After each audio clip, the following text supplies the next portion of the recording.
Shocking, the $400 billion leak that blinded the US Navy. You think submarines hide in the ocean? Here's the twist. A 15-cent timestamp on a tug invoice can give them away. You think sonar hunts them? Plot twist. Escort AIS tracks and do not anchor signs did it first. A procedural metadata leak can blind a $400 billion nuclear deterrent without touching a single hull. I'm going to show you how Ivy Bell's beach signs scale into today's AIS heat maps, cable maintenance windows, and cloud exhaust, and how China and Russia fuse it. Then I'll hand you the exact playbook to poison those models and reopen Arctic lanes that stretch their clock. Dramatic question and road map. What happens when submarine stealth dies not from pings, but from metadata? Who, when, where? Not content, not messages, just timing and place. If that sounds abstract, here's why it's not. Second strike credibility, escalation control, and whether a crisis jumps a rail because one side thinks it can see boomers early enough to pressure them. Most people think stealth is a sound problem. Quiet the hull, dodge the sonar, win. Here's the twist. Procedures write patterns, and patterns get scraped. In the 1970s, Operation Ivy Bells didn't begin with James Bond gear. It began with boring signs on Far East beaches that read, "Do not anchor," and patrol rhythms around buoys.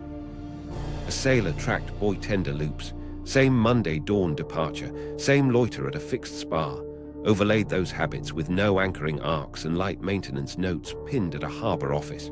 The lines converged. No message content needed. The routine drew a target. That was paper logs and binoculars. Today it's AIS traces from tugs and pilot boats, NAVWARN polygons, vendor invoices, and cloud logs. Machine-readable, scraped at scale. And it's exactly how an Ivy Bell-style scrape scales in public. Now, this is important because correlation beats content. If you can predict the moment, you don't need to read the message. Ballistic missile submarines live on uncertainty. You can't find me before I can fire. Shrink that uncertainty from days to hours and blinded becomes real. And that big number. The $400 billion isn't one receipt. It's the sea leg inside a $1.2 trillion nuclear modernization path CBO has laid out. Roughly $800 billion sustainment, $400 billion modernization.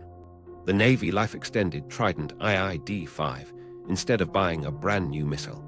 Federation of American Scientists notes that choice, because platform math is brutal. GAO was warning back in the late 1970s that Trident fleet costs were overshooting estimates by billions. Columbia-class procurement alone is tens of billions.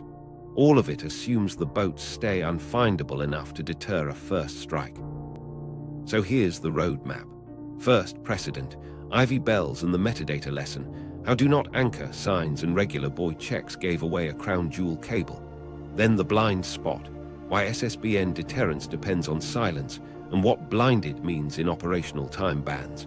Next, Breadcrumb 1, AIS, the civilian skin. Warships go dark, but their helpers don't. Tugs, pilot boats, range safety craft, hydro surveyors, regulated, insured, and pinging, cast a negative silhouette around Bangor, Kings Bay, Fastlane, Yokosuka. You never see the sub.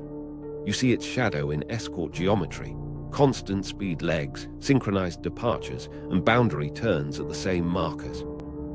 Breadcrumb 2, undersea cable maintenance and work orders. NAVWARNs that say subsea works, no anchoring. Repair ship AIS loiters at 13 knots, armored splice kits moving on invoices, port berths booked for crane clearance. Planned outages repeat along the same coastal corridors.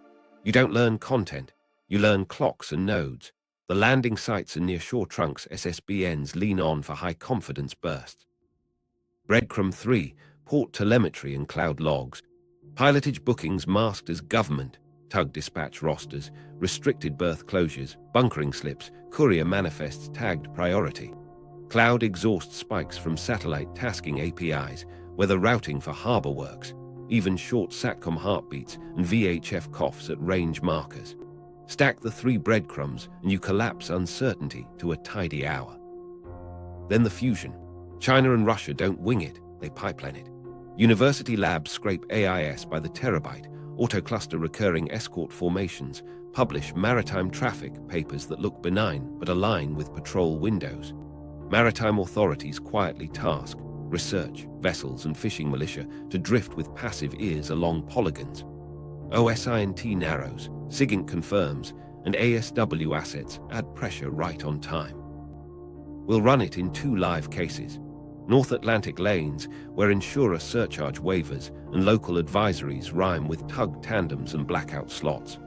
And the Indo-Pacific, where cable tenders, ocean survey, vessels, and militia meshes carpet choke points like Bashi and Balabac. Everything changes when visibility turns to vulnerability. You don't have to shoot to hurt an SSBN. Quiet tails, sonar by curtains, and uncrewed surface swarms force off-cycle comms, battery drains, and deviations that throw fresh breadcrumbs back into the model. In a crisis, we see you becomes, we might preempt, and that's when miscalculation spikes. So what's the fix? Not turn off the internet, kill the pattern and poison the training data. Randomize pilotage inside big authorization bands, run clean ghost tug tandems, fuzz port paperwork and batch cloud syncs. Shift com bursts to one-time buoy corridors with jitter. Then open a new map, the Arctic Gambit. Hard to sustain, yes, but ice and sparse cables smear metadata. Names that matter, Nanisivik on Baffin, Pituffik in Greenland, and Doyer up in Norway. Under ice lids stretch adversary clocks from hours back to days. That's the playbook. 3 breadcrumbs to collapse uncertainty, then the same 3 to expand it again. The precedent, Operation Ivy Bells, the metadata lesson. You think Ivy Bells was a James Bond caper? Here, the twist. It started with beach signs and boring routines. On the Soviet Far East coast, sailors kept seeing "Do not anchor" boards posted near quiet coves. That's normal if there's a cable you don't want a trawler to rip up. Pair that with buoy checks, patrol craft running the same loop on the same days, loitering the same 20 minutes near a fixed spar, and you've got a dotted line without touching a charted route. A US analyst in the early 70s sketched it with a grease pencil. Monday dawn buoy tender out, wide swing around Cape X, pause at the spar back home. Layer in light maintenance notes tacked to a harbor wall, divers end-of-month inspection, and the lines converge on a lifeline cable. No content, just habit. Here's where things get interesting. Most people think you beat secrecy by cracking ciphers. Ivy Bells beat it by cracking schedules.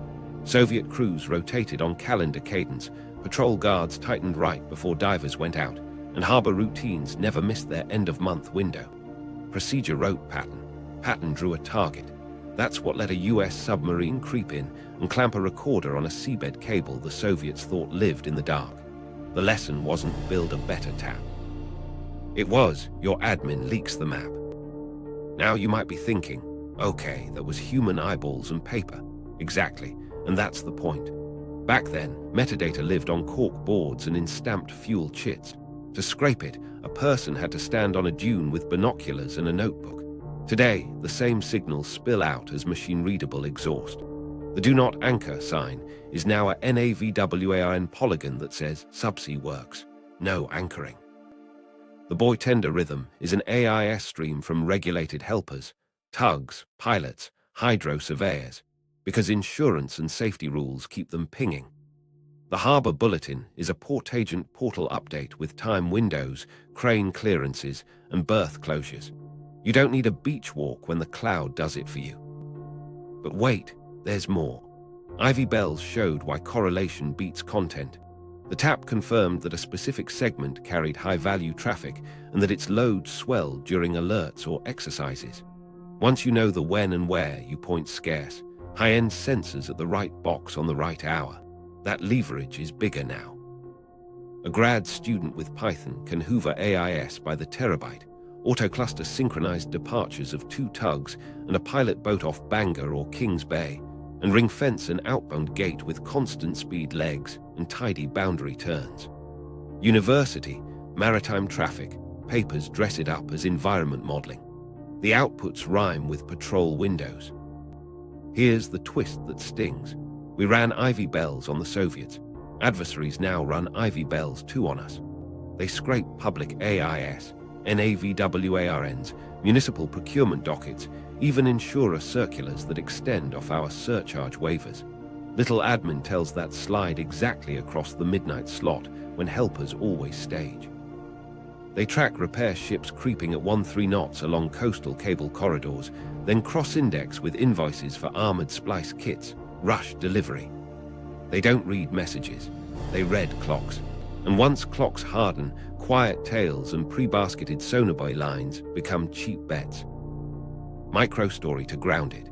Picture Bangor.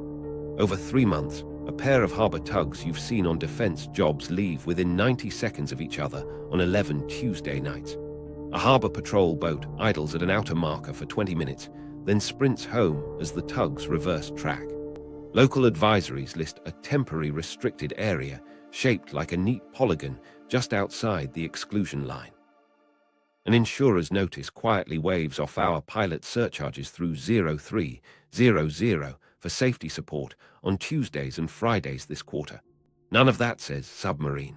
All of it says window. Cue a commercial SAR pass on the next Tuesday at 0210. You don't see a hull.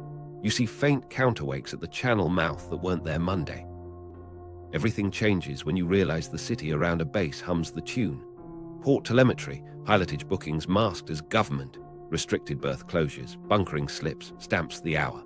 Cloud exhaust, satellite tasking APIs spiking on areas of interest, weather outing calls for harbour works, adds a metronome. Even quiet radios breathe, VHF coughs at range markers, short SATCOM heartbeats from buoy relays. Stack a few months and the do not anchor plank becomes a heat map. The grease pencil becomes a model. Historical echo matters. After the first Ivy Bells compromises in the 1970s, the Soviets hardened. Decoy routes, armored mattresses, more patrols around the signs they posted themselves. They were reacting to their own metadata. That's the blueprint now. If we keep tidy Tuesday 0200 windows because they're friendly to shift work and contract SLAs, we're handing over an Ivy Bells beach in the age of APIs. If we flood the feeds with clean decoys, ghost tug tandems on off nights, vague training polygons, staged survey grids, and randomize the few habits that matter, we smear the map the way they tried to, only faster. So lock the lesson. Stealth starts on shore. Ivy Bells proved a do not anchor board and a buoy check rhythm can out a crown jewel cable. Today, escort AIS patterns, cable care calendars, and cloud logs can outline outbound gates at Bangor, Kings Bay, Fastlane, and Yokosuka without a single Navy transmitter lit. Correlation beats content. Procedures write patterns. And unless you break the pattern or poison it, someone with a laptop will draw your lane before you cast off. The $400 blind spot. How deterrence depends on silence. Okay, so here's the thing. SSBNs don't win by outrunning weapons. They win by living rent-free in an adversary's head. Wait, here's the twist. The head game runs on clocks, not pings. The backbone is Trident. The Ohio boats with Trident IID-5s, handing off to Columbia as the Ohio's age.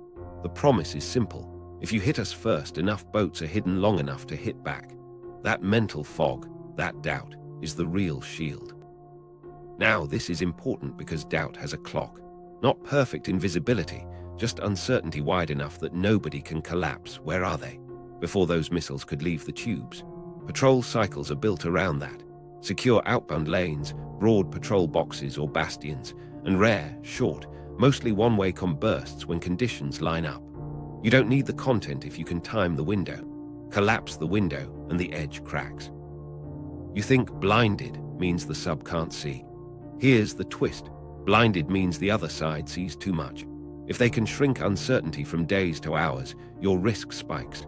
A patrol box that felt like 100,000 square miles turns into that corridor this hour. That's when quiet tailing becomes practical, sonar curtains get efficient, and every forced turn throws more breadcrumbs. Let's talk money, because the number anchors the stakes. People hear $400 billion and think one receipt. It's not. It's the sea leg slice inside the congressional budget office's $1.2 trillion nuclear modernization roadmap. Roughly $800 billion to sustain, $400 billion to modernize over 30 years. You can see the pressure in choices. The Navy didn't buy a brand new SLBM. It life extended the Trident IID-5 again. Federation of American Scientists has pointed to that, because platform math is brutal. The Columbia class alone runs tens of billions per hull across RDT&E and procurement. And this isn't new. GAO was warning back in the late 1970s that Trident fleet costs were overshooting Navy estimates by billions. We've paid for quiet steel, exquisite propulsors, coatings, and missile life extensions, on the assumption uncertainty holds. Here's where it gets interesting. The leak usually isn't on board. Crews can be flawless. The weakness lives in the web around them: ports, vendors, cables, clouds, pilotage bookings masked as government, tug dispatch rosters that form tidy tandems, restricted berth closures that map pier access, and AVWAIN polygons for subsea works hugging approach corridors, procurement dockets that move armored splice kits, rush delivery. Cloud exhaust where satellite tasking APIs spike over exclusion arcs at odd hours. None of that spills secrets. It spills rhythm. Rhythm is enough. Micro story to make it real. An insurer updates a circular. Off-hour pilotage surcharges waived near Bangor on Tuesdays and Fridays for safety this quarter. A grad student scraping maritime economics cross-checks tug AIS. 2 named tugs roll within 90 seconds on 11 of the next 14 Tuesdays. A harbor patrol idles at the same marker for 20 minutes. Then everyone sprints home. They don't read messages. They hand a clock to anyone with a night SAR tasking budget. On one pass, faint counter wakes feather across the channel right in the waiver window. Confidence doesn't need 100%. It needs a pattern it can bet on. Everything changes when those bets get cheap. OSINT collapses uncertainty to an hour. SIGINT sets a trap on schedule. A diesel-electric parks downrange at 5 knots. A buoy curtain pops for 30 minutes across the likely vector. A research ship drifts with passive ears right outside the polygon. No challenge, no radio taunt, just presence at the right time and place. The SSBN captain now has 3 bad options: hold course and risk a tail, sprint and burn stealth margin, or request an off-cycle com to clarify tasking. Each option spits fresh metadata: crew call-outs, berth extensions, odd-hour bunkering, courier flags, that tightens next week's model. So why does this blind the Navy? Because the promise we sell: you can't preempt what you can't find in time, rots when pattern prediction gets industrial. Deterrence is a bet on the other guy's doubt. Shrink the doubt, and planners start writing bolder options. They don't need to kill every boat. They need to feel early enough to pressure launch behavior. Quiet tails held at the gate, sonar buoys staged on your schedule, uncrewed meshes waiting in your downrange cells. You probably think the fix is another layer of hush. Careful. Clamping feeds can create new, sharper edges, precise blackout hours that stand out even more. The real fix is procedural silence. Kill the calendar that trains their model. Float pilotage inside wide authorization bands. Break the end-of-month maintenance curse. Batch and blur vendor syncs. Decouple priority couriers from real nights. Shift burst comms to one-time buoy corridors with jitter. The steel is already quiet. The schedule has to be, too. Doubt is deterrence. Protect the clock, and you protect the $400 billion bet. Breadcrumb 1, AIS and the civilian skin. AIS looks harmless, right? Ships broadcasting who they are so nobody bumps at night. Here's the twist. When warships go dark, they're neighbors, and those bright neighbors trace a negative silhouette you can't ignore. Quick baseline so we're aligned.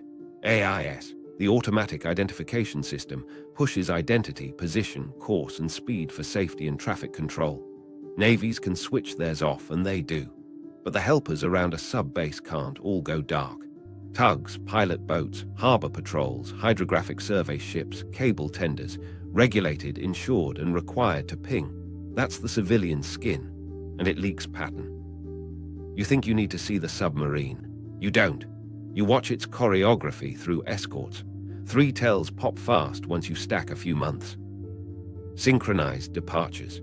2 tugs and a pilot boat leaving within minutes, often after midnight, heading toward the same outer marker.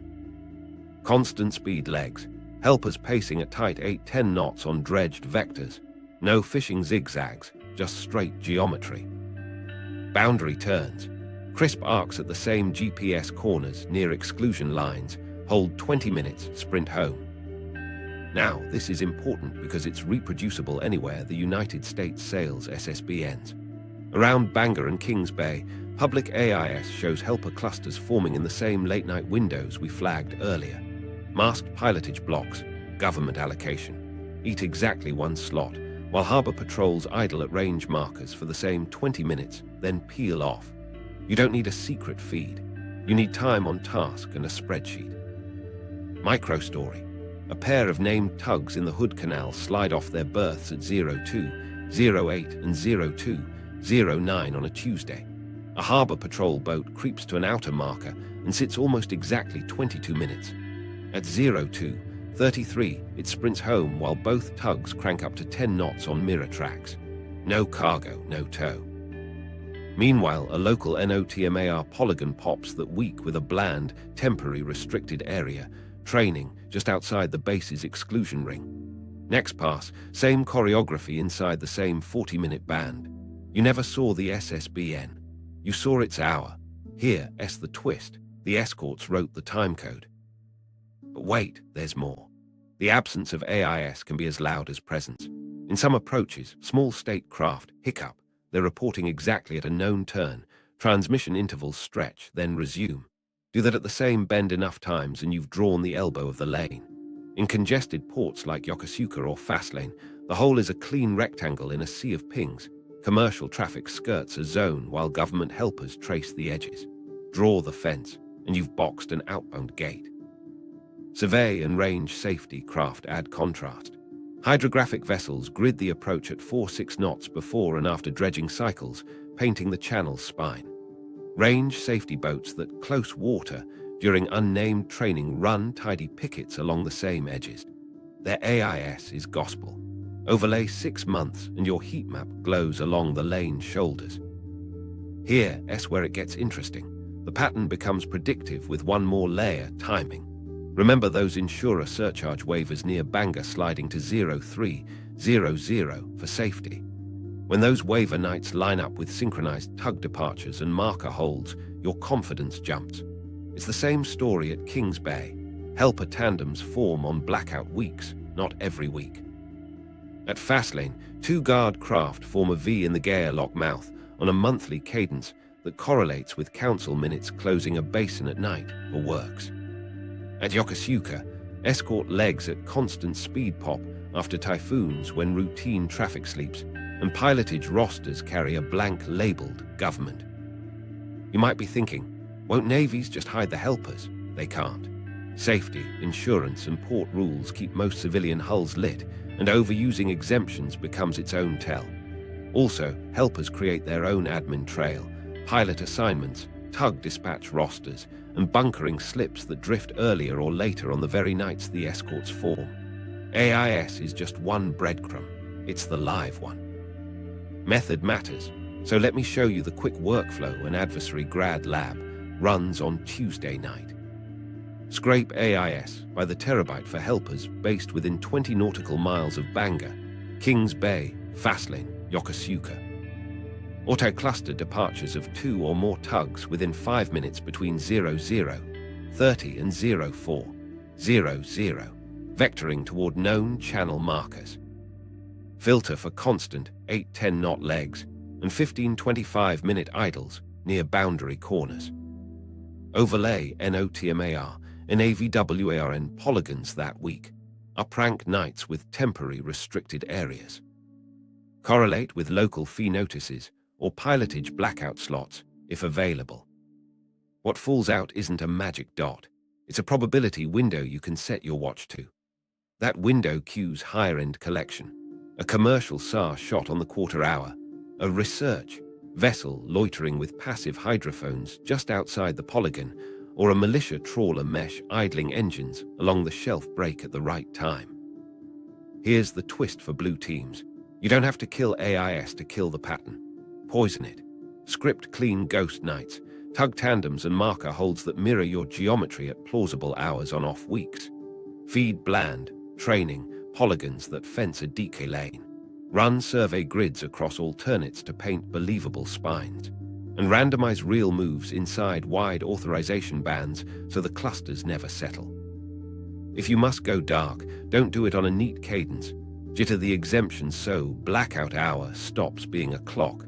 Plot twist, make their scraper confident on the wrong nights. Everything changes when you stop treating AIS as their sensor and start treating it as your stage. The helpers will talk. Make them tell the wrong story often enough that models drift, tails arrive late, and sonar curtains splash cold water. Correlation beats content, so you write a different correlation. Breadcrumb 2, Undersea cable maintenance and work orders. AIS sketches the surface dance. Cable care writes the calendar.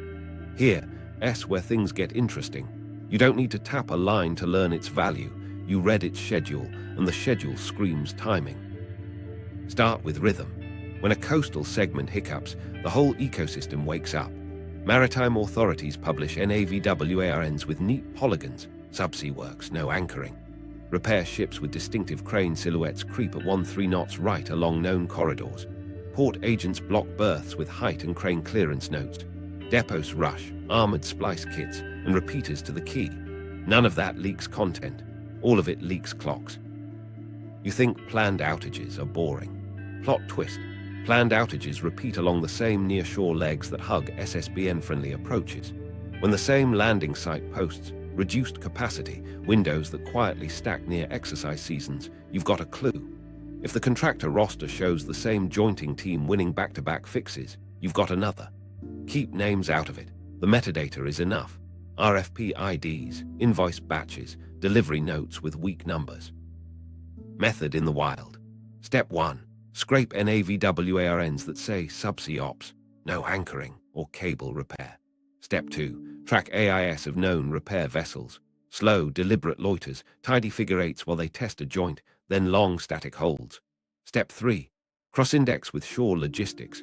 Pilotage bookings into small harbors that only take them on certain tides, bunkering slips that spike the day before, and port minutes noting key closures for works. The overlap shrinks uncertainty from weeks to hours. Microstory. A repair ship checks into a P&W port on Friday.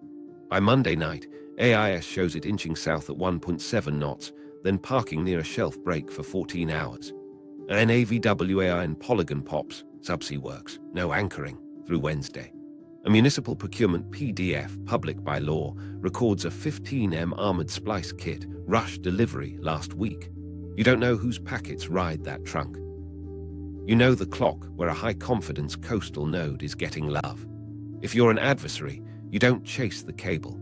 You cue drones and hydrophones just off that landing during and after the window when alternate relays light up. Now you might be thinking, there are cables everywhere. True. That's why the near-shore bias matters. Deepwater breaks are rarer and weather-driven.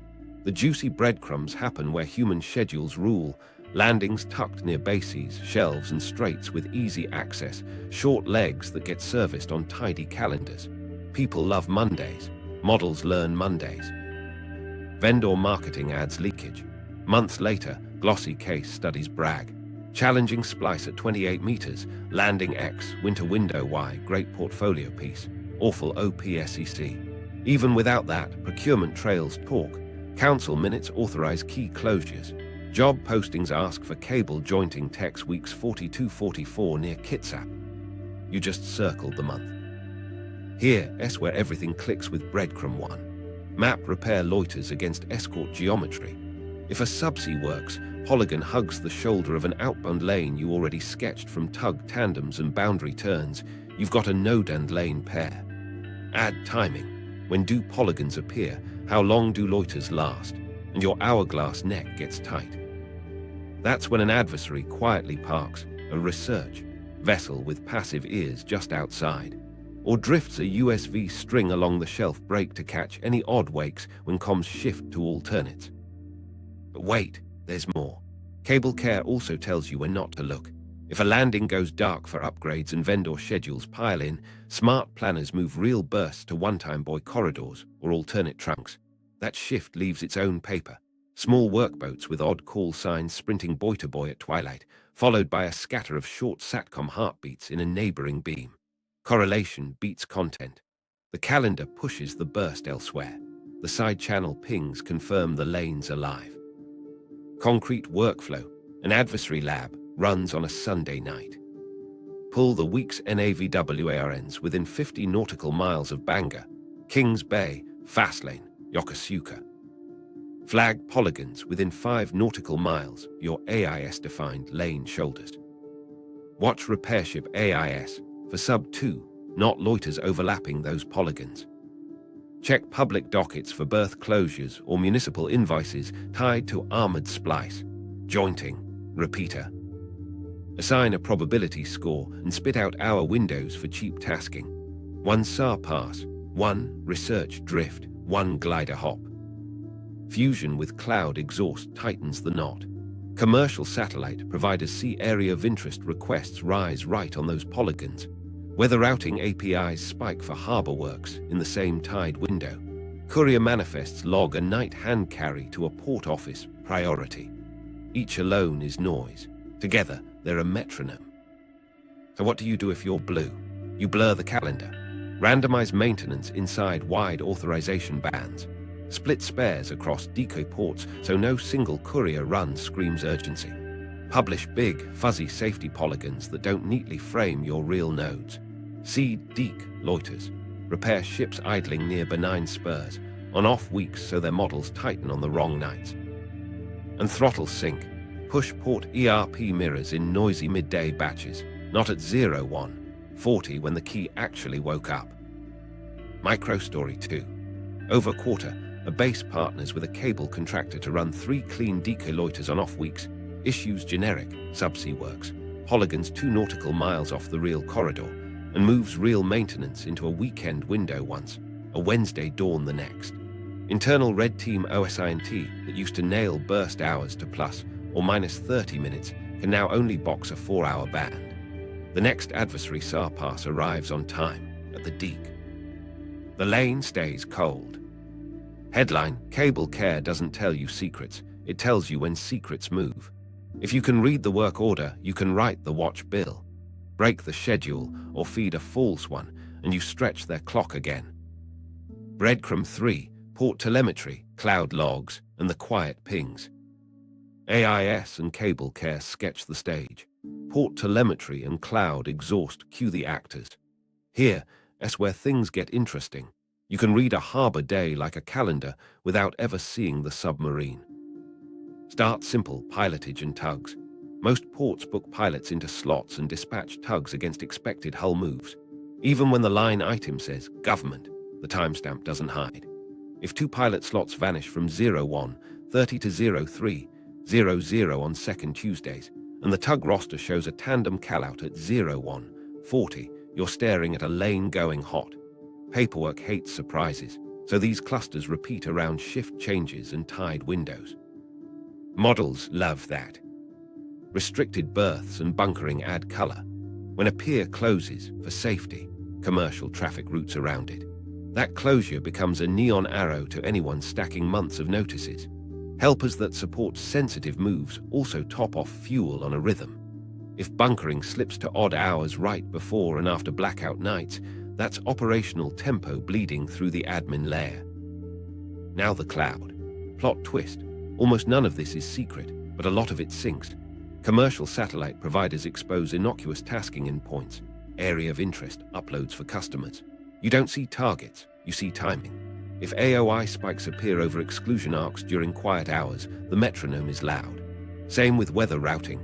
Marine harbor works requests hit forecast APIs in bursts right before midnight blocks, and those API logs timestamp to the minute.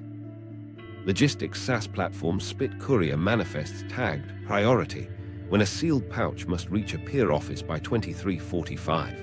Badge mirrors from vendors, often copied to invoicing clouds, record who badged into a yard at 01:58.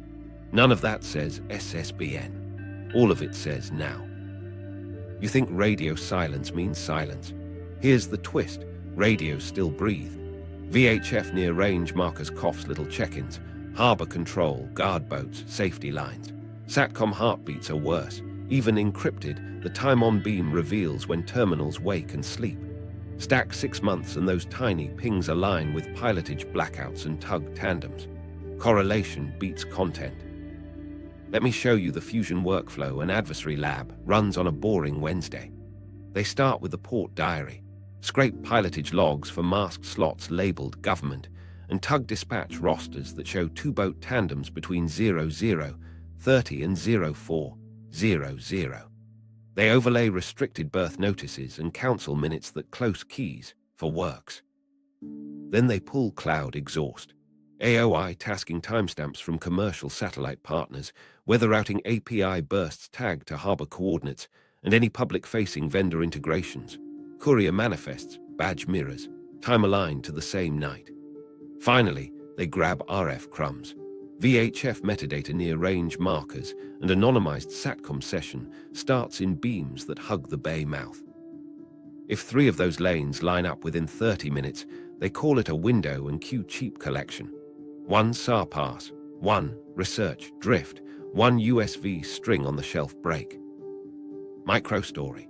A restricted berth notice closes a quiet pier from 23:00 to 04:00 for safety. At 22:15, a courier platform logs a sealed hand carry to the port agent flagged priority. Around 01:40, a weather routing provider registers a spike in harbor works requests for the same coordinates. A commercial SATCOM beam shows a cluster of short sessions between 01:50 and 02:10, mundane alone, rare at that hour. Meanwhile, 2 tugs that usually fuel mornings quietly bunkered at dusk. None of those systems touch the sub. Together, they tighten the clock to 90 minutes. A queued SAR pass at 02:10 catches faint counterwakes, feathering past a marker that was calm the night before. But wait, there's more. Cloud exhaust leaks through odd corners people forget. HR rostering apps post overtime approvals for guard shifts that map exactly to blackout nights. Marina webcams near exclusion lines mysteriously go offline for the same 30-minute band every month. University environmental sensors push open MQTT streams that spike acoustic energy along the perimeter when helpers form up. Each is noise alone. Together, they're a schedule. You probably think the fix is clamps. Careful, hard clamps make sharper edges. If live dashboards go dark exactly 01:30:03:00 on Tuesdays, that absence becomes a lighthouse. The move is smoke, not silence. Randomize pilot and tug windows inside big authorization bands. Approve 6-hour envelopes a week out, then land the real push at minute 42 one time, minute 280 the next. Fuzz berth notices. Publish broader blocks with soft edges so polygons don't fence the lane. Stagger bunkering to noisy hours.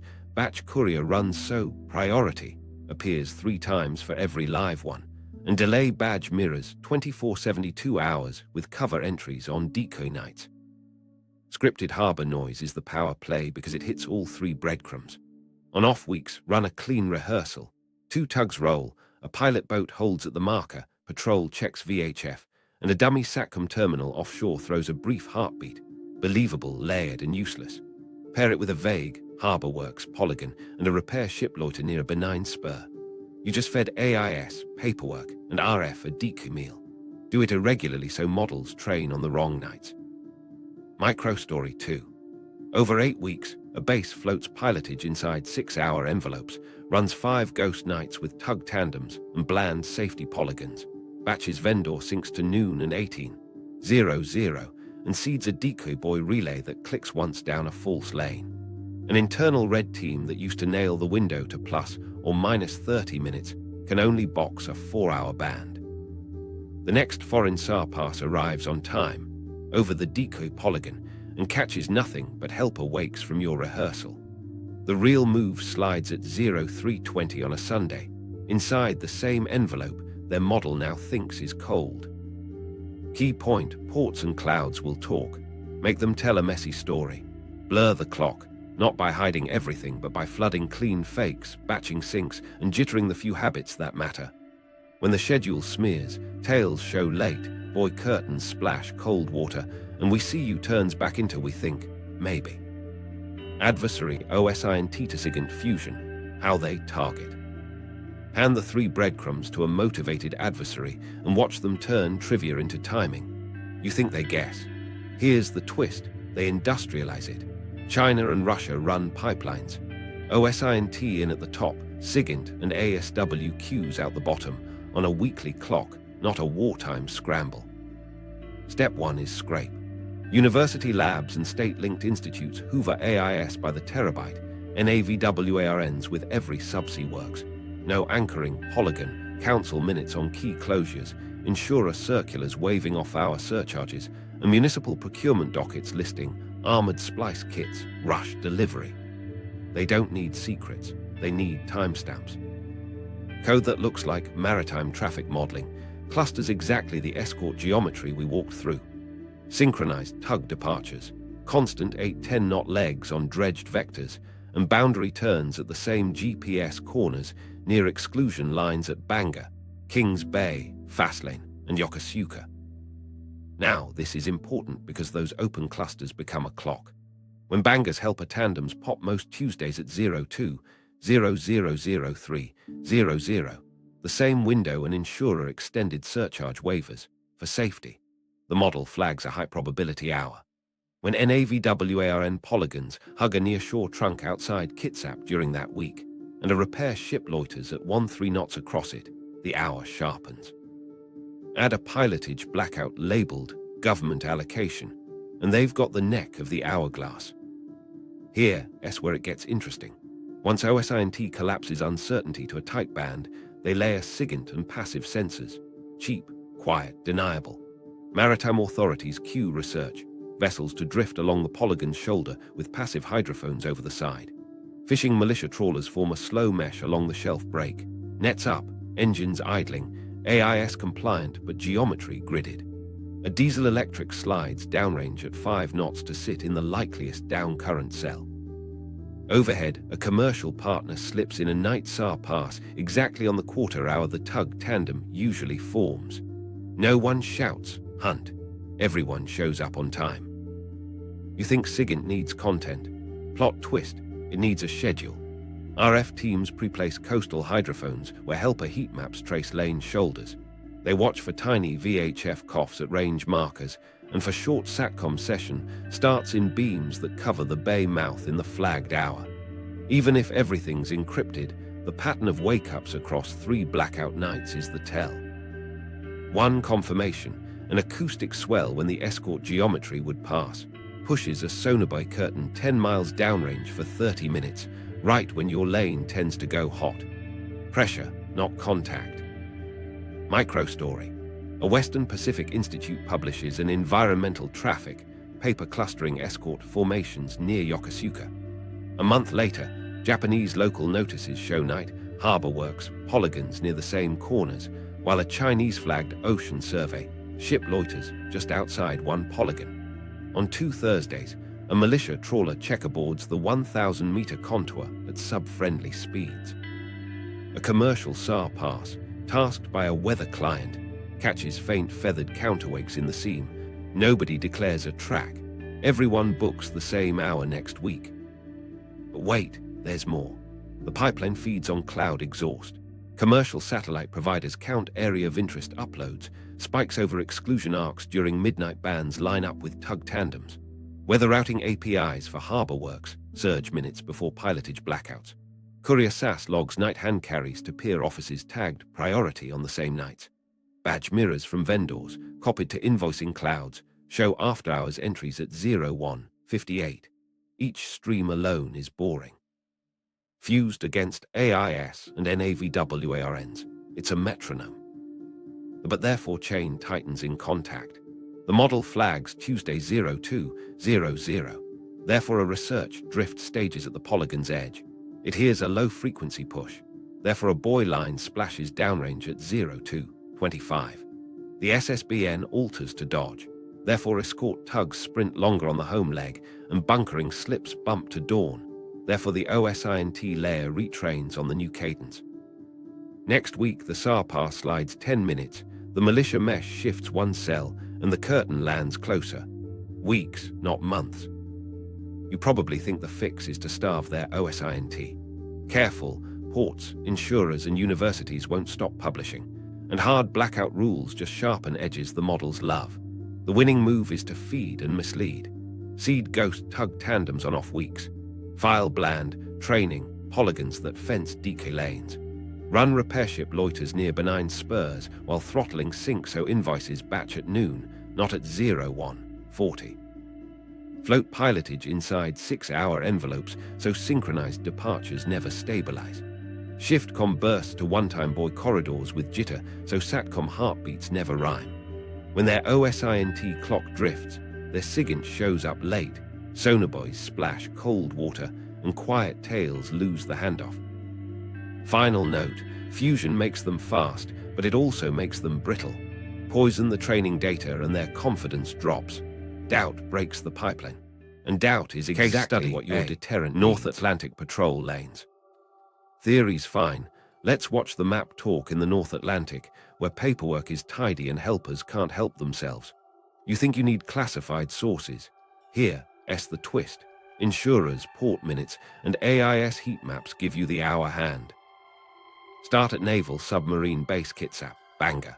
Over 1/4, scrape public AIS for 2 specific harbor tugs you've seen assisting government hulls. Every normal week looks like noise. Assist moves, yard shuffles. Then a cadence appears.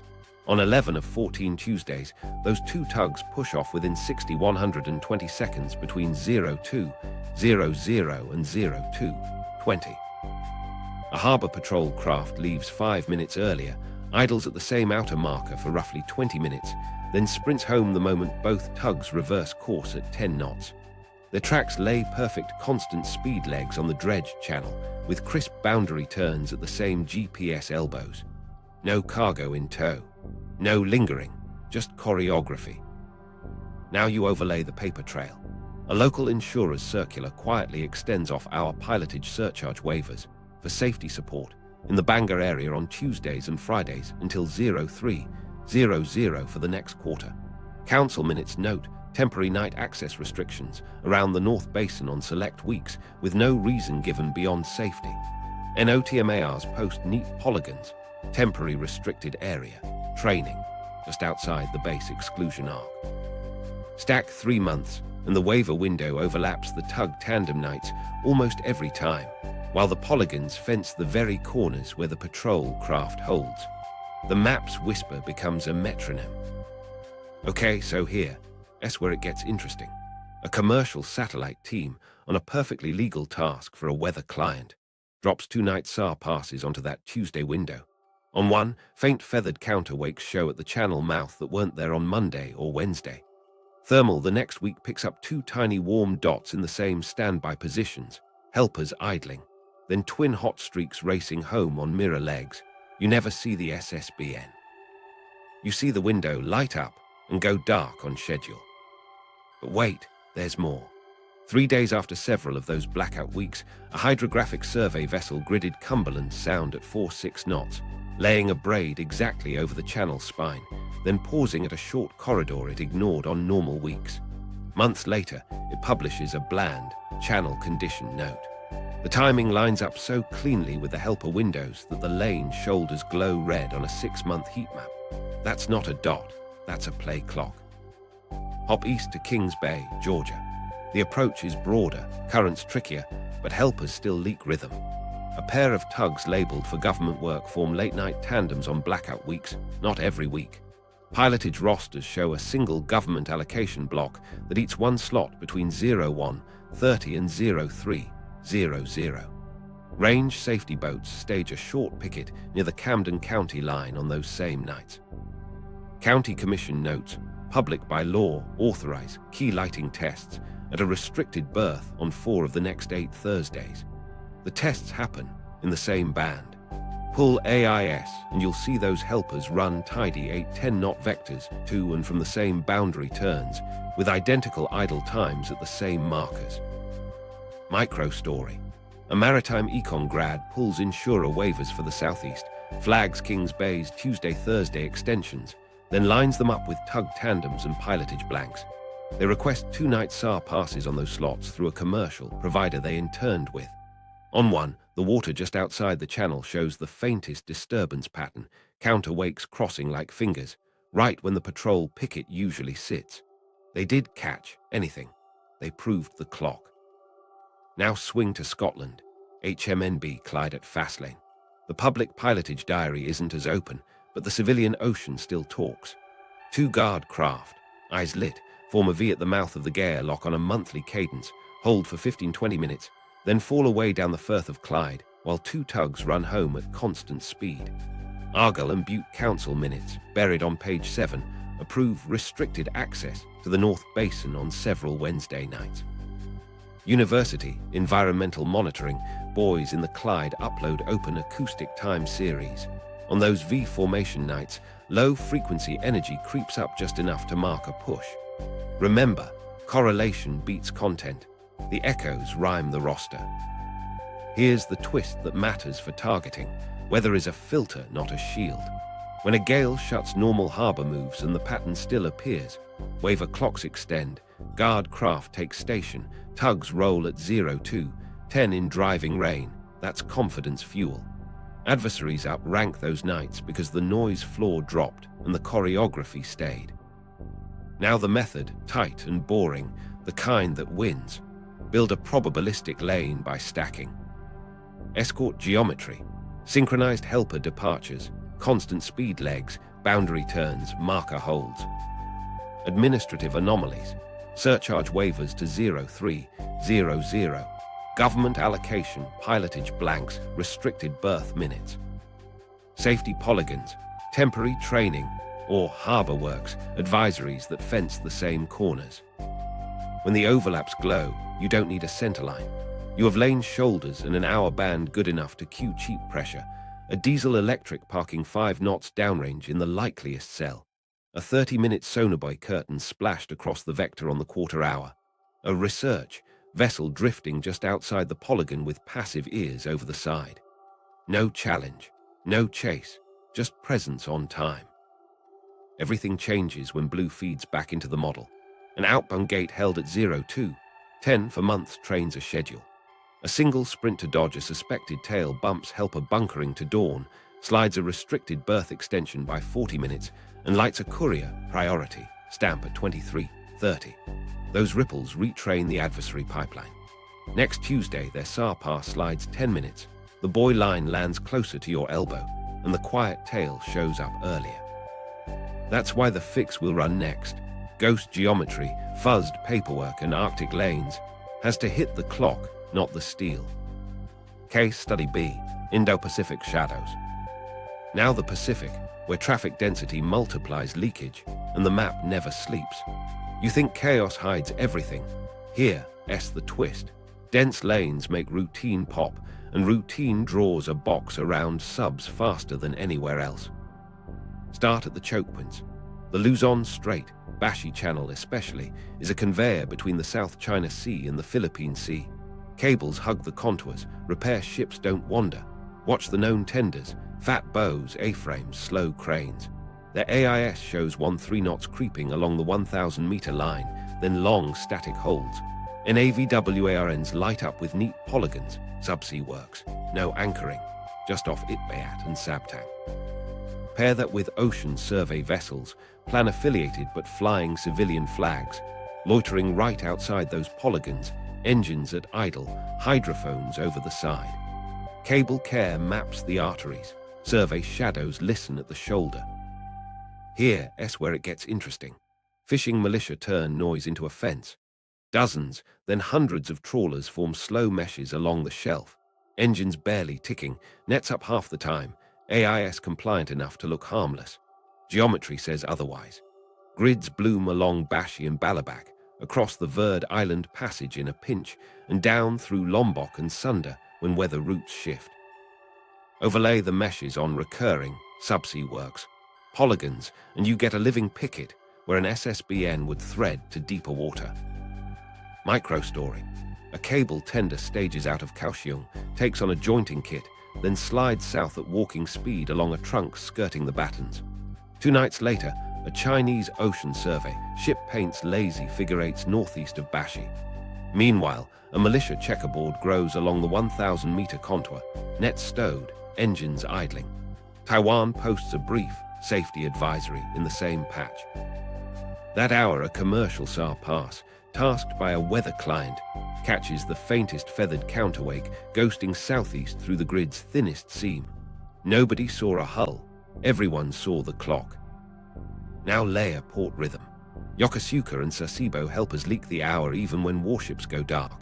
On blackout weeks, not every week, escort tugs run uncanny straight legs at 8-10 knots across the bay, then peel off at exclusion corners. Pilotage rosters show a blank government allocation slot that eats one window after midnight. After typhoons, when normal traffic sleeps, those legs stand out brighter. Downrange USV strings, chartered for ocean data, drift along the shelf break, sniffing RF and low-frequency swells during the exact half hours those rosters usually spike. But wait, there's more. The cloud is hyperactive in the Indo-Pacific. Logistics SAS shows late-night courier hand carries to pier offices in Subic and Yokohama, flagged priority on the same night's masked pilotage windows appear. Weather routing APIs for harbor works, pop-in bursts for bashy polygons minutes before midnight. Commercial satellite providers watch area of interest uploads jump around exclusion arcs at the same times. Each stream alone is mundane. Altogether, they're a metronome. You think AIS dark is safety. Plot twist. In crowded seas, the dark is a clean hole. Cargo floods the straits 24/7. A rectangular quiet patch where Coast Guard cutters and survey ships politely skirt the edges jumps off a heat map. Draw that fence and you've traced an outbound gate into the Philippine Sea. Watch helper speed profiles. Concentrate legs on blackout nights. Tidy boundary turns at the same GPS elbows. Same choreography we saw at Bangor. More lanes to hide in, but more mirrors to show you. Now the fusion pipeline clicks. University labs in Japan and Taiwan publish environmental traffic studies that cluster escort formations. A state maritime office forwards those clusters to research fleets with suggested drift boxes. Fishing militia receive waypoint packs. Loiter grid C3 on Thursdays. Engines idle. Report unusual wakes. SIGINT teams pre-task coastal hydrophones near Sabtang and off Hataruma to listen in the flagged hours. Overhead, a vendor slots a night SAR pass on the quarter hour the helper tandems usually form. No one needs content. The schedule does the work. Micro-story 2. A US allied port posts a berth closure for safety every other Thursday. A Singapore-based logistics cloud logs 3 priority courier runs those same nights. At sea, a friendly hydrographic ship drifts on the shelf break for 2 hours, then hands off to a civilian USV when the notice window closes. A month later, a plan ocean survey vessel copies the pattern 1 polygon over, and the militia mesh expands to cover both seams. The model learned because we taught it. Here's the escalation angle. When adversaries can see sooner, they shape sooner. A plan diesel-electric parks downrange, silent, battery fat. UAVs with dipping sonars skate the fence line on blackout windows. Uncrewed surface vessels spread passive arrays inside the militia grid. No radio challenges, no collisions, just pressure parked in the right cells at the right time. The SSBN captain now has the same bad choices we saw in the Atlantic. Hold and risk a tail, sprint and burn stealth margin, or ask for an off-cycle burst that lights up every admin system back home. Each choice throws fresh breadcrumbs into the pipeline. Next week's mesh tightens. So what do you do in the Pacific? You flip the density. Script ghost tug tandems at Yokosuka and Sasebo on off weeks. File bland, training polygons over decay lanes. Seed benign repair ship loiters on harmless spurs. Batch and blur cloud sinks so AOI spikes land at noisy hours. Downrange, plant palm-sized acoustic decoys along false corridors and let USVs chase them. And when you need clean water, open a different map entirely. Push north to sparser cables, thinner AIS, and ice lids that smear clocks by days. The Indo-Pacific turns routine into a siren. Your job is to make the song lie. The escalation trap, from visibility to vulnerability. Everything we've built points to a nasty truth. Once pattern shrinks uncertainty, pressure shows up on schedule without a shot fired. You don't need a contact report, you need a clock. And once they've got your clock, they can sit on your shadow and make you move.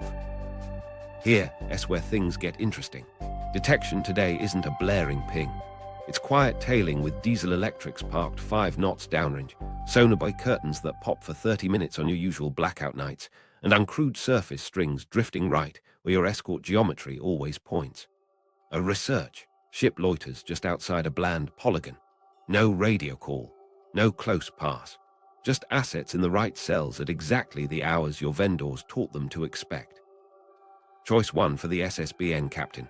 Hold course and hope the net is empty. That gambles with second strike credibility.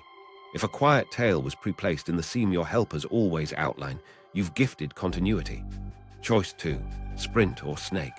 That burns energy margin, changes cavitation, and telegraphs urgency. Bells their model records through bunkering slips, sliding to dawn and restricted berth extensions, time-stamped at 02:40. Choice 3, request an off-cycle burst to clarify tasking. Plot twist, that's the worst metadata of all. Port agents, badge mirrors wake up, courier manifests flip to priority at 23:30, and a commercial SATCOM beam logs a cluster of short sessions offshore. You stayed silent. The city didn't. Micro story. Bangor Tuesday, waiver window open to 03:00. A USV line, chartered for ocean data, drifts on the shelf break, while a diesel electric sits in the down current box. At 02:12, the patrol craft at the marker peels away on schedule. The captain senses pressure and asks for a confirm outside the usual slot. Back home, a contractor portal posts overtime approvals at 01:55. The restricted berth slips from 01:30:02, 30 to 01:30:03:00, and 2 tugs that usually fuel mornings topped off at dusk. Next week, the Adversary SAR pass arrives 10 minutes earlier, the buoy curtain lands closer, and the USV line shifts 1 cell. He bought relief once and paid for 2 future windows. But wait, there's more. Forced maneuvers generate fresh breadcrumbs that harden the model. Auxiliary loads tick up, help a bunkering pattern skew. Harbor works, weather routing calls spike at odd minutes, and even marina webcams near exclusion lines go offline for the same 30-minute band because someone remembered to pull them on a cadence. OSINT ingests, SIGINT confirms, ASW assets adjust. But therefore in motion. Pressure appears, therefore you deviate, therefore paperwork shifts, therefore their confidence rises, therefore pressure tightens next week.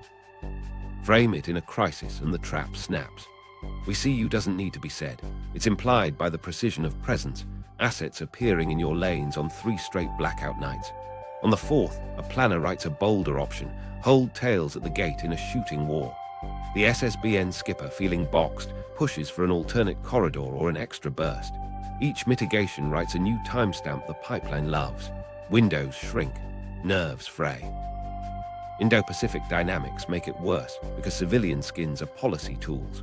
Militia meshes that look like fishing grids can slide tight on your fence line during your usual hours and still claim commerce. UAVs with dipping sonar skate the polygon edges and leave. University gliders, studying currents, happen to downsample where your escort heat maps glow. Who do you demarch? An insurer that extended a surcharge waiver. A council that posted a bland safety closure. A weather vendor whose AOIQ spiked at midnight. Strategic impact lands before a missile moves. Second strike credibility rests on doubt. You can't find me in time. If time bands harden to Tuesday 02:00:03:00 and outbound gates feel held, adversaries start pre-basket plans. Sonar buoys preloaded for your corridor, USVs staged in your downrange cells, SSGs fueled for the seam. They don't need certainty. They need a repeatable hour. That's enough to pressure you into off-cycle comms, waste energy margins, and shift behavior onto rails their models expect. Here's the twist. Escalation can climb without voices. They drift a mesh. Therefore you run decoy drones. Therefore they read the decoy cadence. Therefore they tighten the mesh on your next real slot. AI loves rhythm. Contracts love habit. Humans love tidy nights. All three make the trap tighter. So what breaks it? Not silence, smoke. Kill the pattern their pipeline learned. Float pilotage inside 6-hour envelopes. Seed clean ghost tug tandems on off weeks. Batch cloud syncs to noisy hours so AOI and courier spikes blur. Move bursts to one-time buoy corridors with jitter. And when density turns routine into a siren, change the map.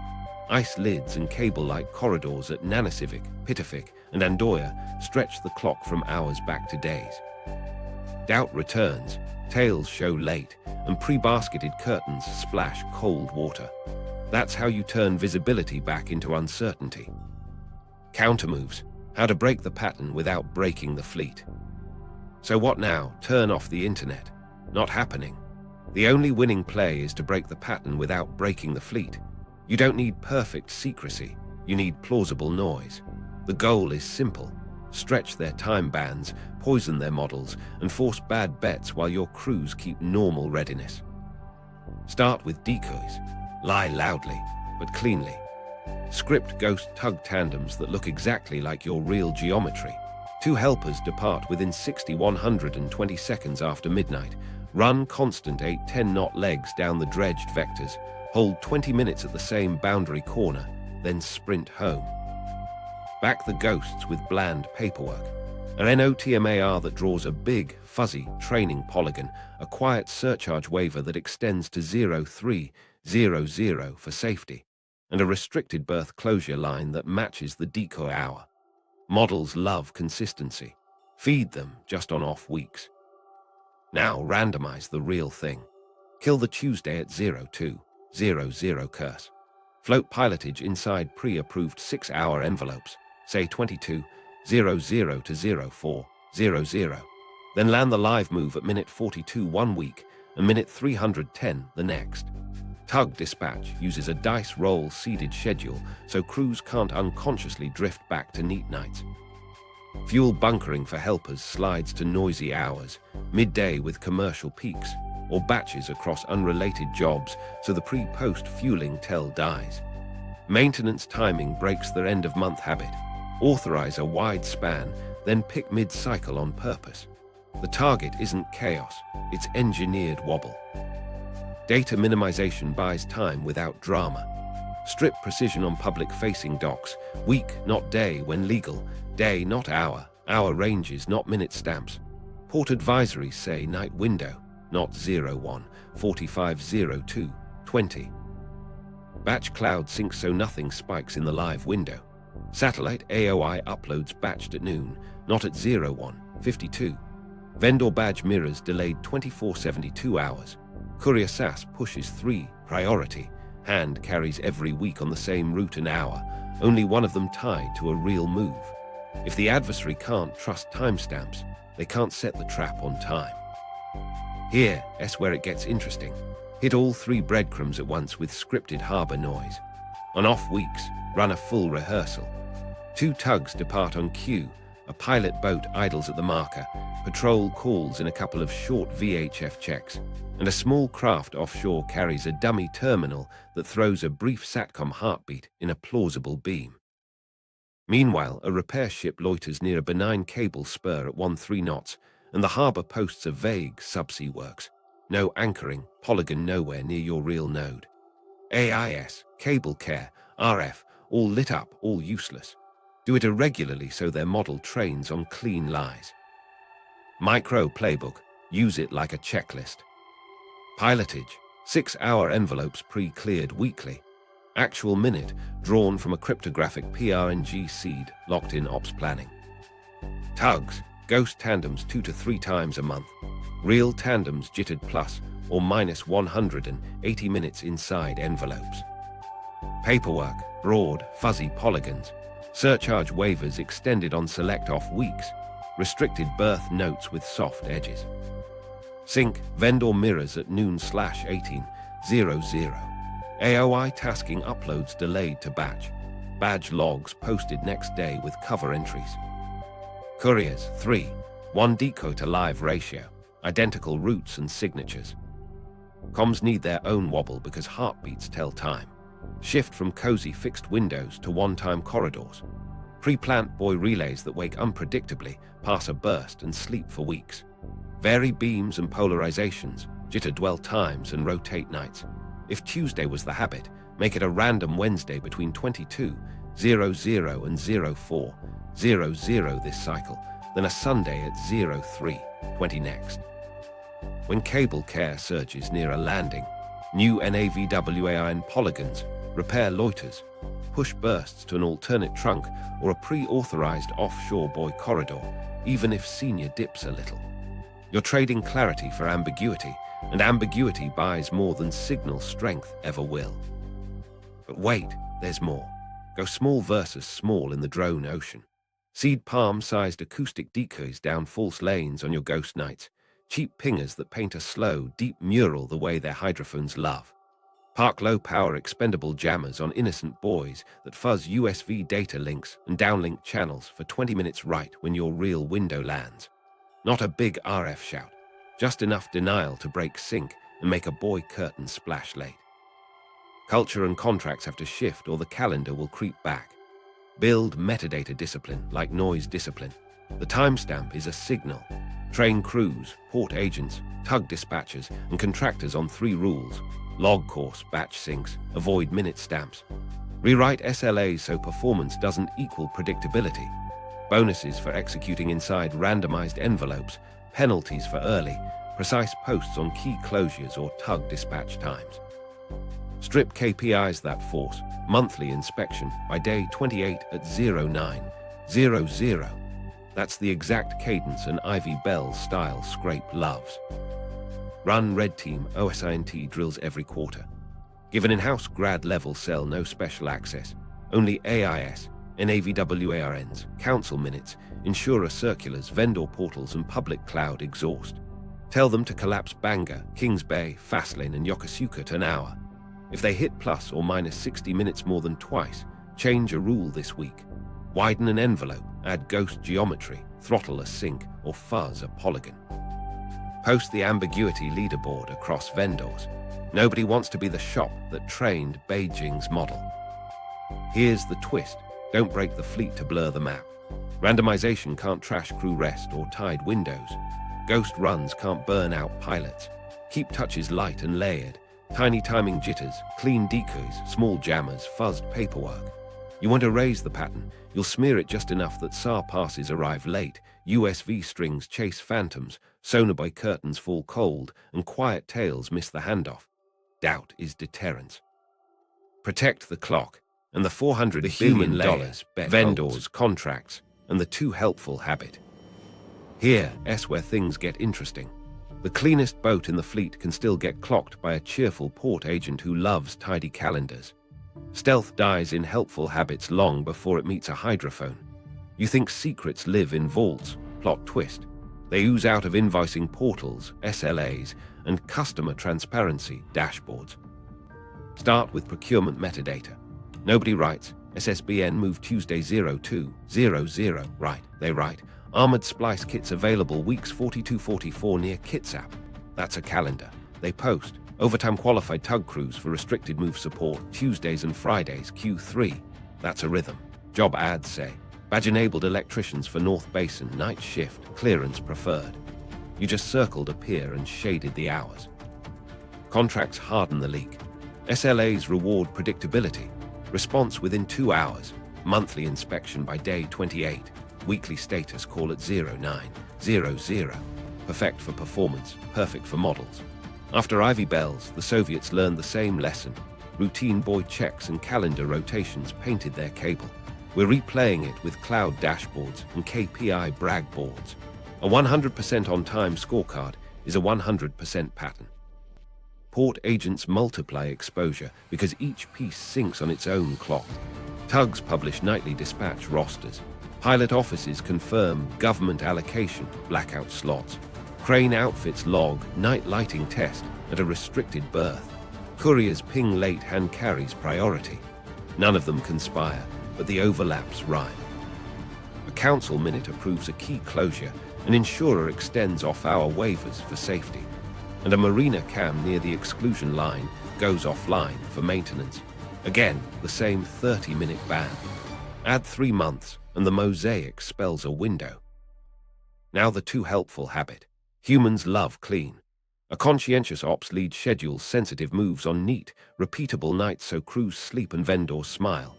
A liaison emails a sanitized heads up, so partners aren't surprised. Expect access 01 300300.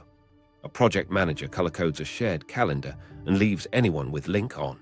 They didn't leak content, they leaked certainty. Adversaries don't need spies when kindness leaves breadcrumbs. Okay, so what actually changes behavior? Metadata discipline. Treat the timestamp like noise on a sonar trace. Minimize, smear, and batch it. 5 moves. Strip precision. Public docs show week, not day, when law allows. Day, not hour. Ranges, not minute stamps. Night window beats 01450220. Polygons get big and fuzzy, not tidy boxes that fence the real lane. Batch syncs. Kill real-time mirrors. Vendor ERPs batch logs, and invoicing portals push at noon and 18:00, not at 01:52 when humans just moved. AOI uploads to satellite partners queue for daytime. Weather routing calls for harbor works, aggregate before publish. Fuzz rosters. Rotate shifts with jitter. Spread overtime across days. Never let Tuesday own the night. If tides matter, pre-clear a 6-hour envelope and roll dice inside it so even helpful people can't drift back to neat. Decouple couriers. Run a 3:1 decode-to-live hand-carry ratio. Same route, same signature, same hour bands. Make priority stop meaning now. Compartmentalize. Tugs know a week's 6-hour envelope. Pilots get a 90-minute lock 2 hours out. Electricians see a 24-hour lighting test window that could support 3 scripts. No single shop can reconstruct the clock. Microstory. A base ops chief notices their tug vendor posting exact dispatch times for transparency. He rewrites the clause, twice daily summaries, hour ranges only, plus 2 ghost tandems a month labeled training. He moves badge mirrors to next day batch with cover entries on ghost nights and widens pilot envelopes from 2 to 6 hours. 3 months later, an internal OSINT drill that used to nail the window to 20 minutes can only box 4 hours. Same harbor. Same crews, different metadata. But wait, there's more. Incentives drive habit. Flip SLAs so predictability stops paying. Bonuses for clean execution inside randomized envelopes. Penalties for early, precise public posts, key closures, tug rosters, crane bookings. Kill KPIs that hardlock cadence. No more inspection by day 28 at 09:00. Replace with by end of window. Procurement language bans, minute-stamped deliverables, except under written hot orders. And those get batched after the fact. Audit like you mean it. Stand up a quarterly in-house red team with grad student energy, 0 special access. Give them only AIS, NAVWARNs, council minutes, insurer circulars, vendor portals, and public cloud exhaust. Tell them to collapse Bangor, Kings Bay, Fastlane, Yokosuka to an hour. If they hit plus or minus 60 minutes twice, something changes this week. Widen envelopes, add ghost geometry, throttle a sync, fuzz a polygon. Publish the ambiguity leaderboard to every vendor. Peer pressure beats memos. Culture is the real lift. Leaders must bless mess. Imperfect data is success in hot periods. Praise the dispatcher whose roster looks sloppy but breaks cadence. Reward the planner who slides a move-off habit. Celebrate the port agent who keeps notices broad. Train metadata discipline like noise discipline. Reps, checklists, muscle memory. Here's the twist you can't ignore. You won't stop logging. You'll stop teaching the model. People, portals, and paperwork can talk. They just need to talk blurry. Strip precision, batch the echoes, seed decoys, and split knowledge. Do that, and the human layer stops humming a steady tune the other side can dance to. Doubt comes back. The clock slips. And that's the difference between a pressure net that shows up on time and one that arrives late to cold water. The drone ocean. Why uncrewed systems change everything. Here's where things get interesting. Fixed lines like SOSUS used to be the nightmare. Plot twist. The ocean's now thick with small, cheap, uncrewed ears that don't need shore power, don't file neat schedules, and don't care about bad weather. At least not the way manned ships do. It's not one sensor, it's a mesh. USVs skimming the surface, gliders and UVs riding currents below, and rotary UAVs dipping sonar on a hop-and pop clock. Start at the surface grid. Think kayak to van-sized USVs, solar panels, small masts with RF sniffers and passive acoustics, AIS on when convenient, dark when told. A maritime administration or a research institute can seed a slow string along a shelf break weeks in advance. They don't shout, they soak. If your outbound lane rolls through that string during the window their model expects. Remember those Tuesday 02, 0003, 00 bands.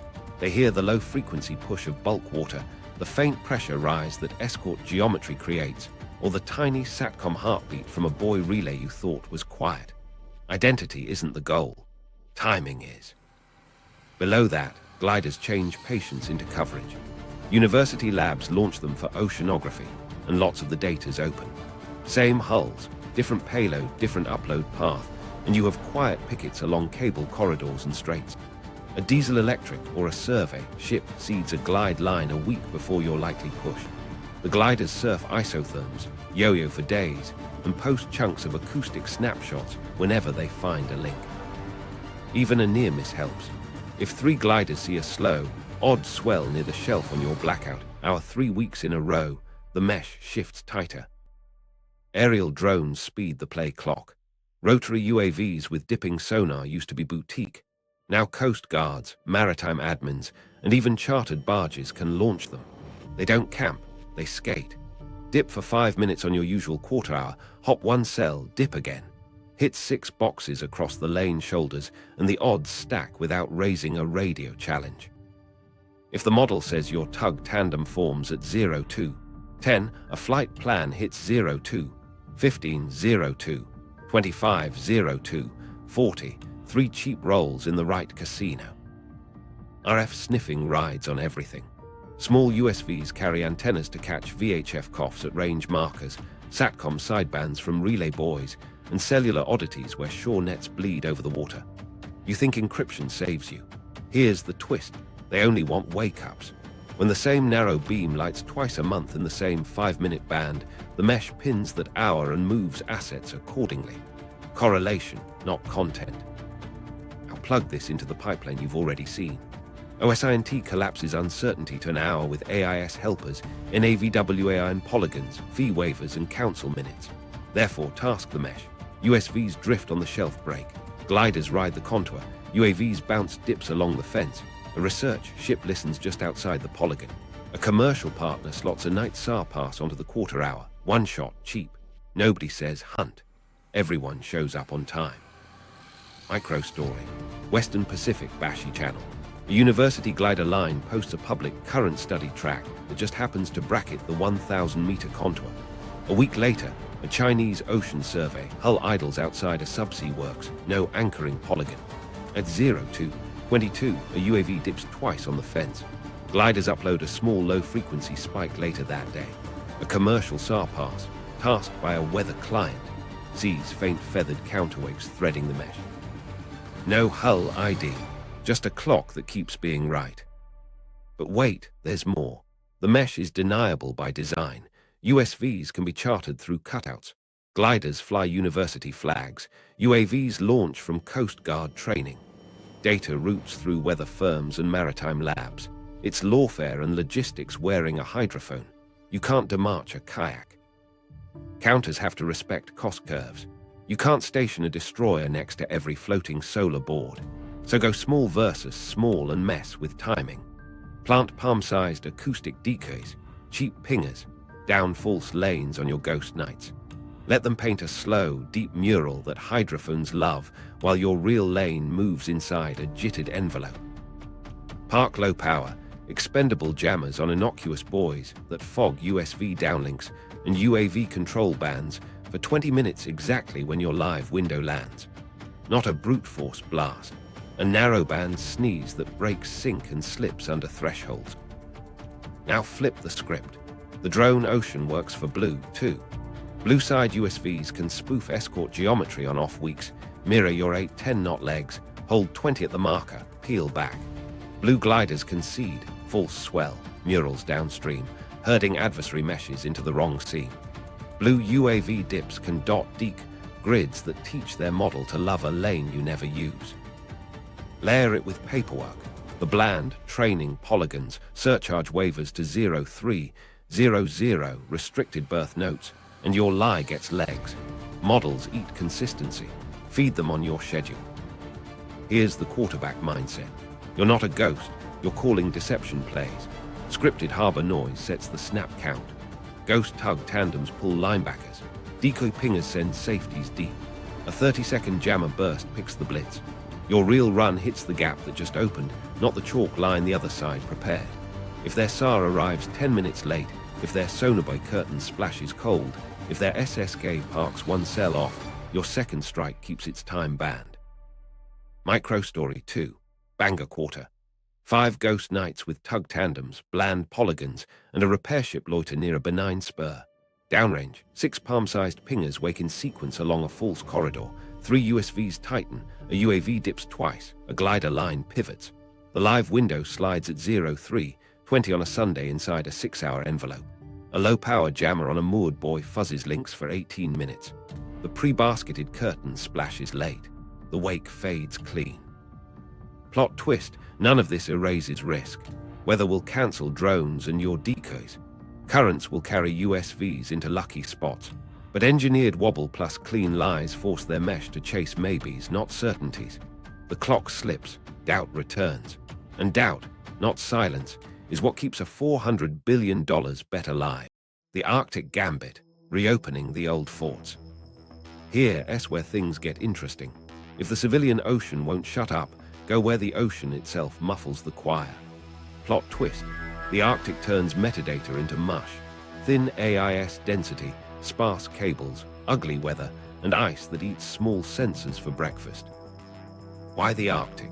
Because the 3 breadcrumbs we've been tracking, AIS choreography, cable care calendars, and cloud exhaust, struggle up here. Insurance rules and brutal seasons thin commercial traffic, so your negative silhouette heat maps fade. Fishing militia can't grid brash ice with tidy meshes. Undersea cable corridors are fewer and hug limited landfalls. And small USVs, gliders, and hobby sensors hate flows, phrasal, and fast ice. Even commercial satellite tasking has a harder life under polar night and cloud. Here's the twist. Nanisivik and Pituffik turn that natural fog into a deliberate play. Now you might be thinking, so build new bases, not from scratch. Reopen and harden the old forts. Names matter. Nanisivik Naval Facility on Baffin Island gives a Canadian high Arctic refuel and staging point. Pituffik Thule in northwest Greenland brings heavy runway, radar legacy, and logistics muscle. Norway's Andøya and even Tromsø act as stepping stones to the ice edge. Stitch those with a Allied lift, and you redraw lanes. Shorter exposure to the chatty mid-latitudes, earlier entry under an acoustic lid, and far fewer breadcrumbs for models to chew. Okay, so here's the twist. Arctic pain is a feature. Predictability dies when weather and ice call the plays. Tug tandems don't form at 02:10 every Tuesday. They form when a lead opens and the wind stops howling. Pilotage blocks go coarse, late week instead of minutes stamped. Council minutes shrink because fewer keys exist to close. Vendor ERP's batch syncs when connectivity appears, not at midnight on the dot. You didn't clamp the data. The Arctic did, by starving the metronome. Cable care breadcrumbs get quiet too. High-latitude trunks are sparse. Greenland, Nunavut, Norway's Arctic coast, and Russia's polar nodes. Fewer landings mean fewer subsea works. No anchoring polygons, fewer glossy, 28 meters, winter window, vendor case studies, and fewer repair ship loiters to cross-index. Ivy Bells was a single critical cable in cold, murky water. The modern Echo is moving high-confidence bursts onto polar relays, and under ice buoys, where maintenance calendars are small and weather delays blur the clock. Under ice patrols are the bastions your granddad would recognize, updated for metadata. Thick ice flattens surface noise and blocks UAV dips. Brash ice chews USV grids. Shifting leads break, loiter here, instructions militia fleets love. Commercial SAR can still try, but broken flows smear wake signatures into static. Negative silhouettes fade because helpers change. 2. Ice-rated tugs, occasional icebreakers, and long stretches where nothing moves at all. Micro story. A boat stages from the North Atlantic, touches logistics light at Andoya, then rides the ice edge toward Fram Strait.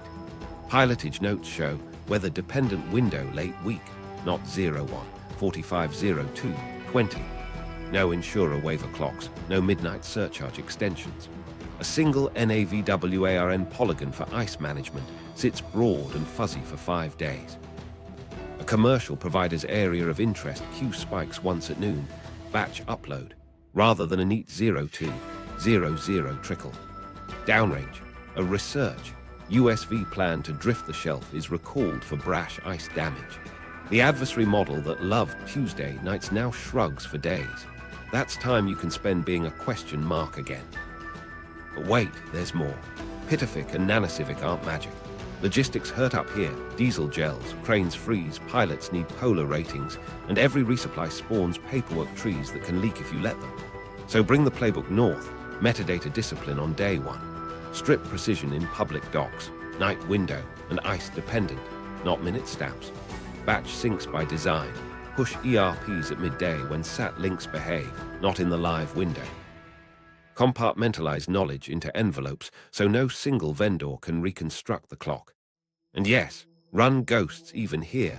Clean decoy ice convoys, vague ice operations, polygons, and dummy buoy relays under flows that wake on off weeks. Comms need Arctic-specific wobble. Pre-plant under ice buoy relays with one-time wake schedules. Random minute inside fat UTC bands, say 23, 0005, 00, then let them sleep for weeks. Rotate beams and polarizations so SATCOM heartbeats never rhyme. When a polar landings cable care surges. Rare, but it happens. Shift to the alternate. High latitude trunks 2 shelves over or a pre-approved offshore corridor under the pack. Allies make this real. Canada, Denmark, Greenland, Norway share the ambiguity, not the schedule. Joint exercises should train disorder. Icebreakers with jitter clauses. Pilots who accept envelopes, not slots. Port agents paid for broad, fuzzy notices that don't draw boxes around leads. Red Team OSINT from Tromsø to Baffin every quarter. If your in-house grad cell can still collapse a window below a day using only AIS, NAVWARNs, and council minutes, change a rule this week. Here's the takeaway. The Arctic won't make you invisible, it makes you unpredictable. Up here, density thins, calendars blur, drones struggle, and cables keep quiet. In a world where patterns kill stealth, thick ice buys the one thing your sea-based deterrent needs most: doubt. The playbook, 3 rules to keep the silent service silent. Okay, so here's the thing. After Ivy bells, after AIS shadows, after cable calendars and cloud exhaust, the only way to win is to change the training data. 3 rules. Simple on paper, messy on purpose. Follow them and you turn. We see you back into we think, maybe. Rule 1, kill the pattern. Most people think secrecy means clamping data. Here's the twist. Clamping creates new patterns, clean holes, sharp edges, perfect clocks the other side can set their watch to. Killing the pattern means engineered wobble. Pilotage and tug moves live inside big envelopes, 6 hours wide, day flexible.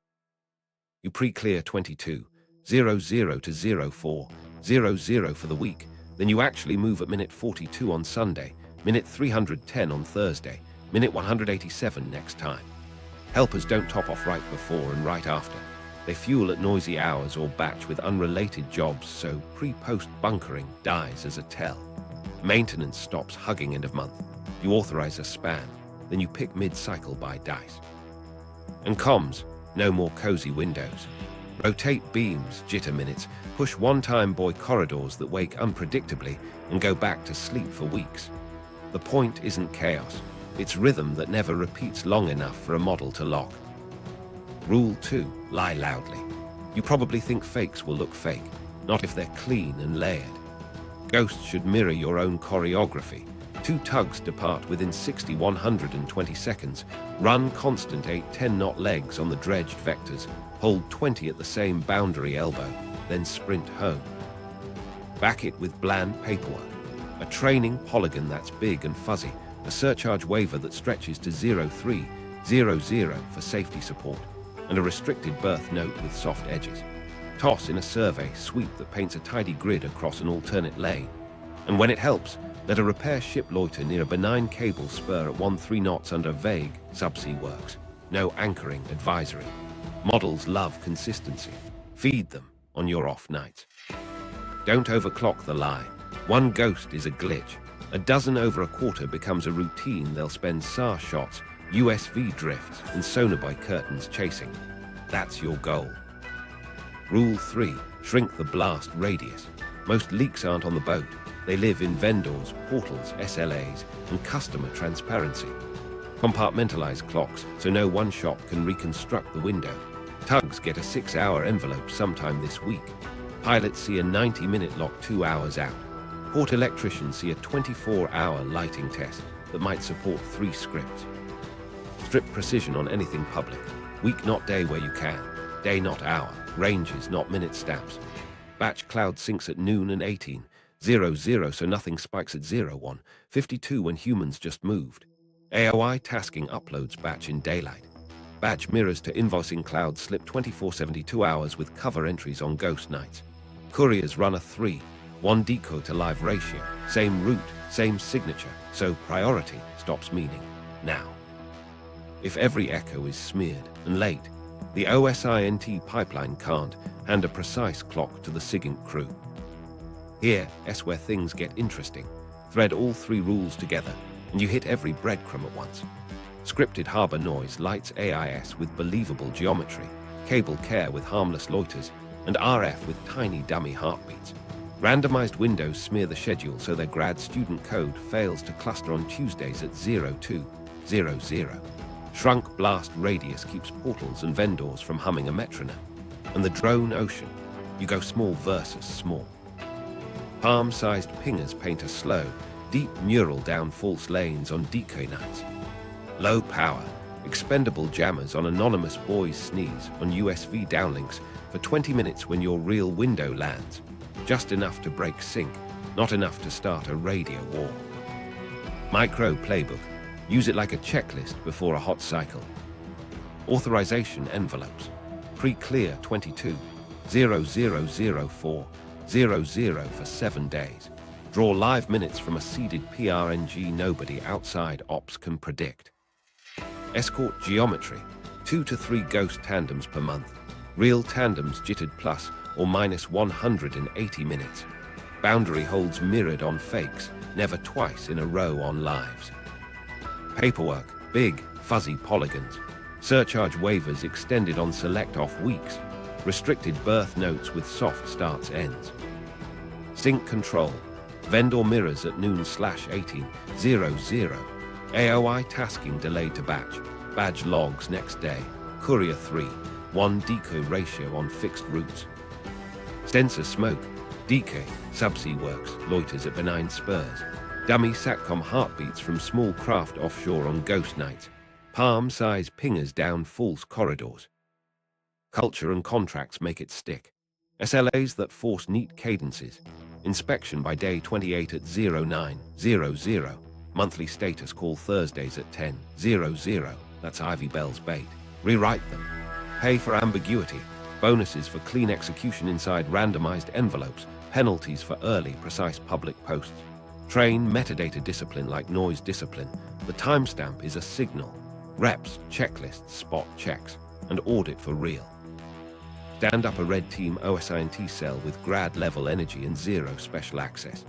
Give them AIS, NAVWARNs, council minutes, insurer circulars, vendor portals, and open cloud exhaust. Tell them, collapse Bangor, Kings Bay, Fastlane, Yokosuka to an hour. If they nail plus or minus 60 minutes more than twice, change a rule this week.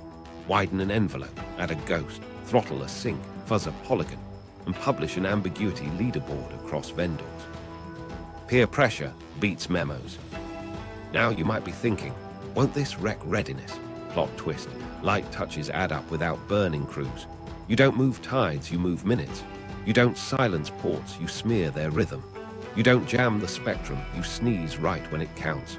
The aim isn't to erase the model, it's to make it late. If their night SAR shows 10 minutes after your wake faded, if their sonobuoy curtain splashes cold, if their quiet tail parks one cell off, your deterrent keeps its only promise that matters: time. One more thing, assume compromise and keep playing offense in the data. Poison the training set on purpose. Run 5 clean ghosts this quarter. Shift 1 real window to a weird night. Batch your sinks loud at noon and let AOIQs spike where nothing happens. See the Deetka cable loiter 3 miles off your real node. Push 1 burst on a one-time buoy corridor and let a dummy heartbeat click in the old beam. Make last month's truth wrong. Next quarter, do it again, different. Doubt is a capability, treat it like one. So the rules in one breath. Kill the pattern, lie loudly, shrink the blast radius. Do those 3 relentlessly, and everything you've seen in this episode, the AIS silhouettes, the cable calendars, the cloud metronome, the drone mesh, stops being a cage and starts being cover. They'll still try to show up on time. Your job is to make on time the wrong time. Here's the takeaway. Stealth didn't die from sonar, it dies from schedules, and the fix is to break the clock without breaking the fleet. If you want the full deception playbook with Arctic lanes that stretch their window by days, watch the deep dive linked next and subscribe. Drop a comment with the one metadata habit you D kill first, and what ghost you D run this quarter.